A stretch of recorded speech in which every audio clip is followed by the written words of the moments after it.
Okay. Hello, everyone. My name is Emily Guilford, and I am a senior nursing student at Alfred State College. And I've also been working on our unit with the residents with dementia, and I would like to speak with you about dementia today.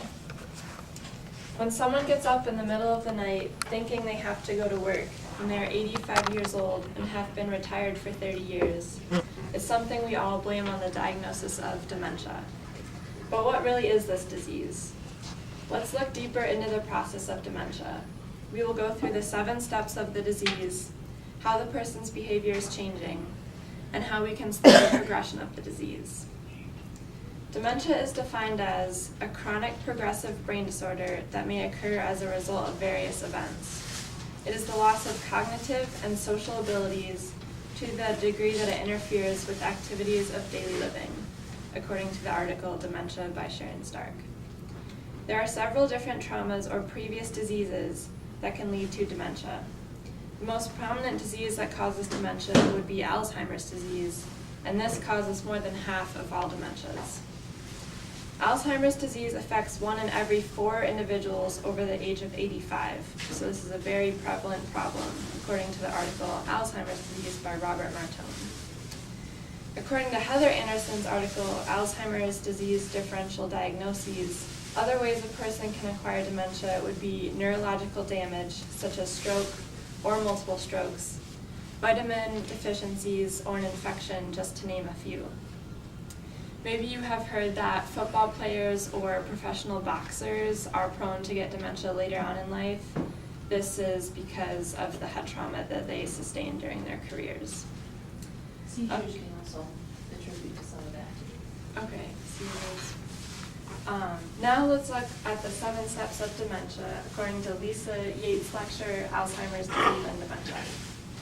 So, we've got stage 1. Here we're going to have no diagnosis. The doctor doesn't know, family members, close friends don't know. There's really no symptoms other than maybe you're a little forgetful. So this would be like you and me. So your feel-good moment of the day, you all have stage 1 dementia. Stage 2, symptoms are still not detectable by the doctor or your family members. So usually you're a little more forgetful. It's usually just blamed on the fact that, oh, you're getting older. So people just attribute it to the aging process. Stage 3, your loved ones will notice, those that spend pretty much every day with you will see that you're a little more forgetful and you're forgetting how to do different things that you've been doing your whole life. You will have memory lapses, and you'll have difficulty socializing, and maybe in the workplace you might have some difficulty, or you'll be embarrassed because you don't really remember how to do those simple things. And this stage can last up to 7 years, so I thought that was very interesting. So it's a very long, drawn-out disease. Stage 4, now your physician will be able to detect that you have early onset dementia through a medical interview. So that would be where you get together with your family and you all talk to the doctor about what's been going on, and I'm sure he'd do some physical examinations as well. And you will see some mood and behavior changes, and that can last about 2 years. And stage 4 is important because this is usually where the family will decide to put the individual in a home such as this, an assisted living home or a nursing home or something like that. So before they even get here, you can see 7 years at the minimum, they've already been going through this. So it's not like one day they just got dementia or Alzheimer's and then they came here. Stage 5, you're going to have severe memory decline. They'll require help with ADLs, which are activities of daily living, of course.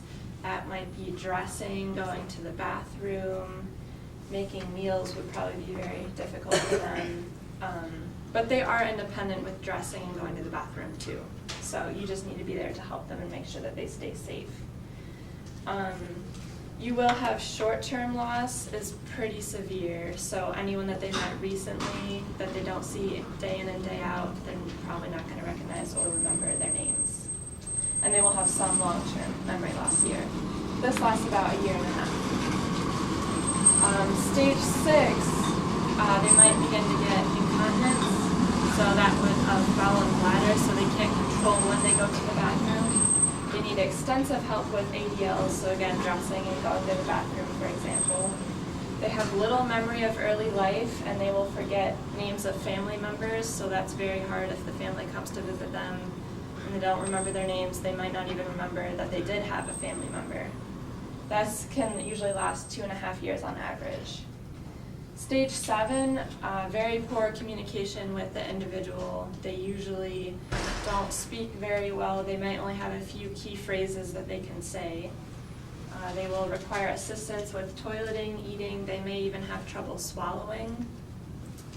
And they'll have muscle rigidity, and they may lose the ability to walk. They'll have gait disturbances, which means they have trouble walking. And that can last about 2.5 years on average. This whole process here, stage 1 through 7, can last anywhere from 4 to 20 years. And you can see here from the green numbers, that's already 15.5. So it's a very long, drawn-out disease. So I hope going through the process of dementia can help us develop a better understanding of our residents' disease. Hopefully we will be more empathetic for our residents as they progress through these steps. Thank you for your time.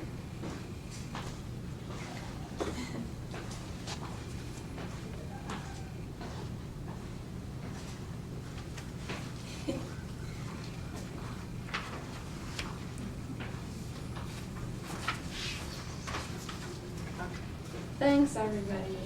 You're going through that with Jimmy.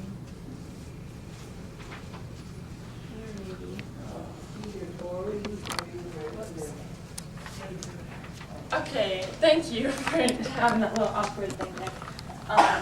So now we're going to keep going here. Okay, yep, we'll turn this around here. Okie dokie. So